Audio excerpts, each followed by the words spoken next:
그런 얘기를 많이 해야 되는 게 아마 어르신 선배분께서는 상당히 좀 안타깝다 이런 생각도 아마 하시리라 생각이 됩니다. 저 역시 사람 인생살이가 누구든 간에 어디서 무엇을 하든 간에 상대방을 좀 칭찬하고 격려하고 좋은 얘기도 해서 같이 노력하고 같은 가시면은 긍정적으로 서로 기쁘게 하면서 생활해 나가는 게 바람직하지 않나 하는 그런 마음은 지금 애국 시민 여러분 어르신들께서나 저나 다 마찬가지입니다. 근데 요즘 우리 어르신들이 자녀나 친척이나 친구들한테 전화를 해보시면은 야 요즘 어떠냐, 요즘 사업이 어떠니, 장사가 어떠니, 또 직장생활 하기가 어떠냐 하면은 다 힘들다는 얘기가 많습니다. 그렇죠? 예, 좀 희망적으로 얘기를 해주면 좋은데 실제 다들 어렵다고 그럽니다. 제가 어제 오랜만에 한 친구한테 노사장이라는 친구인데 풀무원에 관계되는 일을 하고 있는 친구입니다.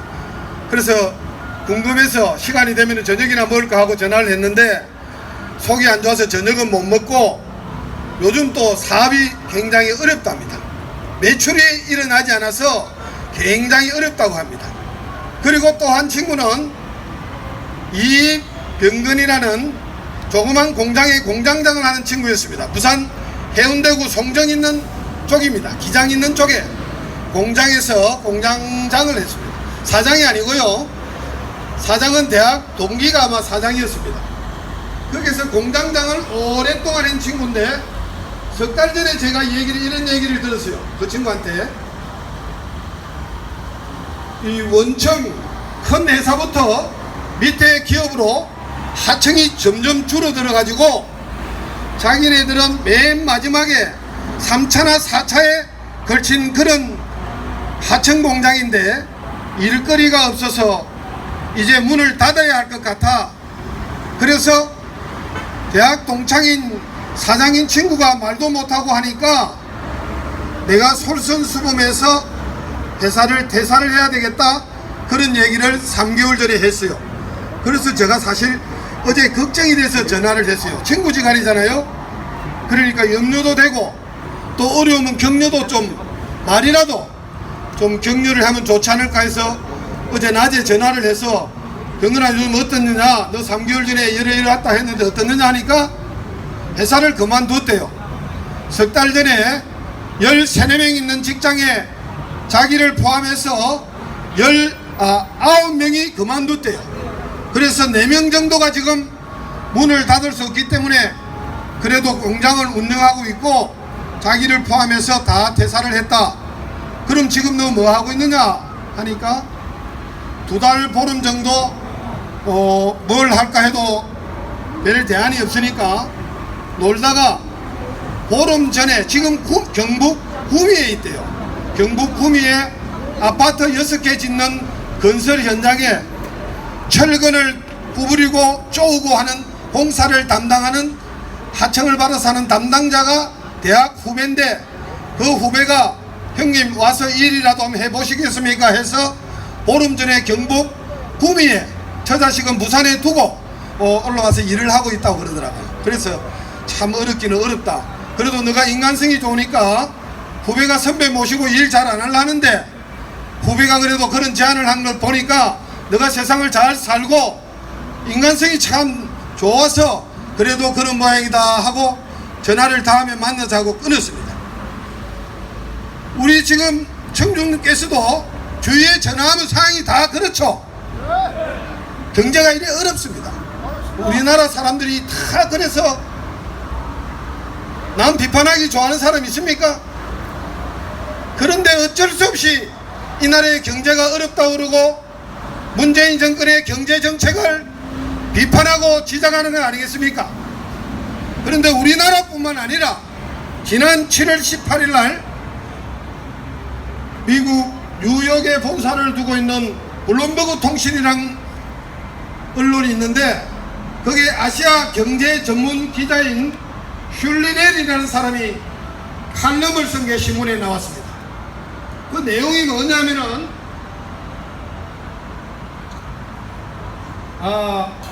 우리 대한민국 한국이 한때의 호랑이였다. 타이거 호랑이였는데 지금은 독하우스 계집안에 들은 강아지 신세가 되었다. 이렇게 기고를 했습니다. 맞습니다. 그리고 한국은행에서 금리를 인하한 것은 방향은 옳다. 그렇지만 시기가 너무 늦었다. 그런데 문제는 뭐냐?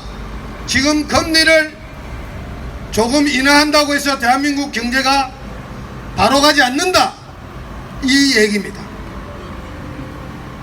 그럼 결론이 뭐냐?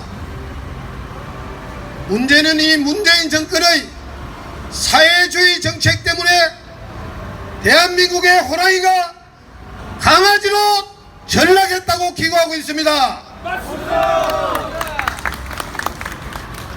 그러니까 이 호랑이가 강아지가 되는 데는 세 가지 징표가 있다고 그럽니다. 간단하게 말씀을 드릴게요. 첫째는 환율이 떨어진답니다.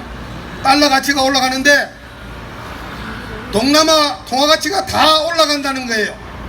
태국의 바트가 5.5% 상승했고 올해 들었습니다.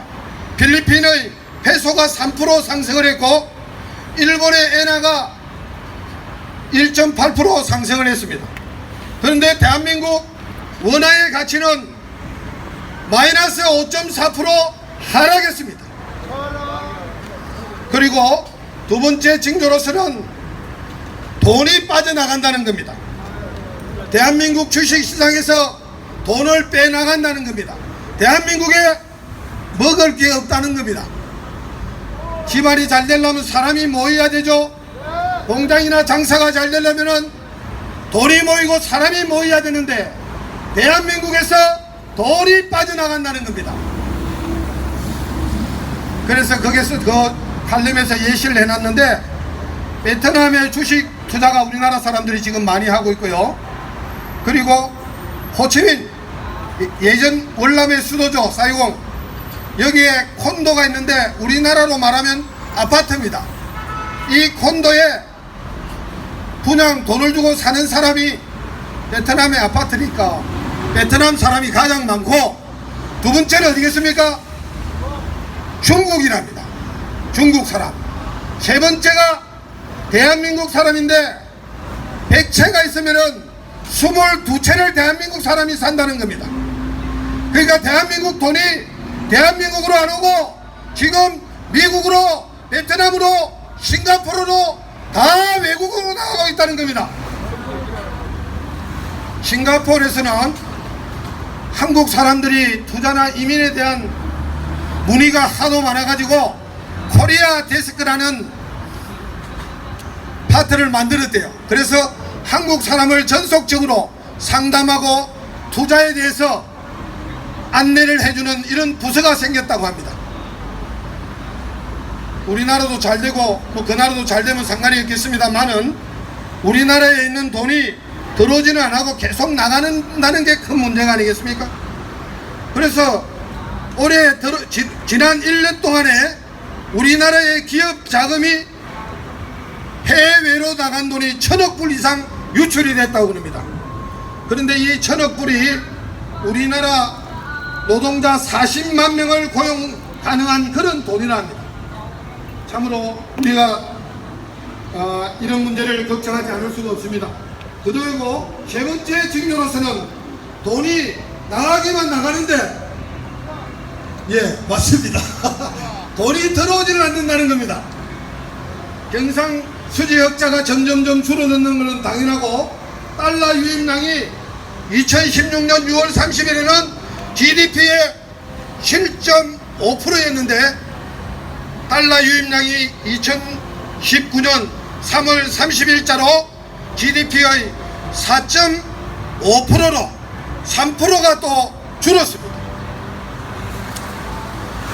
정말 이런 원인이 지금 많은 국민들이나 언론이나 우리 시민들이 생각하는 대로 우리나라만 걱정하는 것이 아니라 외국에서조차도 문재인 정권의 사회주의 정책 때문에 우리나라의 경제가 계속해서 위축되고 하강하고 망하고 있다는 겁니다.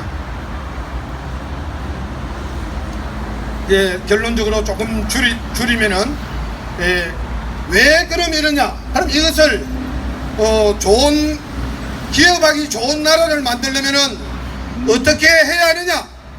이것은 아마 여러 가지가 있겠죠.